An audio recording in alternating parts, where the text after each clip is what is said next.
many people, they would say, yeah, making a washing machine, that can't be that difficult. Many have tried later on to make a washing machine, and it's not difficult, but it's difficult to make a good product. And the reason why we could do that is also we could test it in our own plant, and we could do the experiments here in our own plant.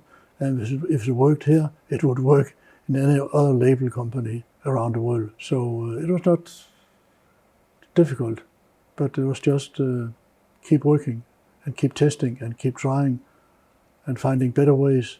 It has to be a good product that is easy to work with, and a product that is simple to maintain, and that's what it's all about.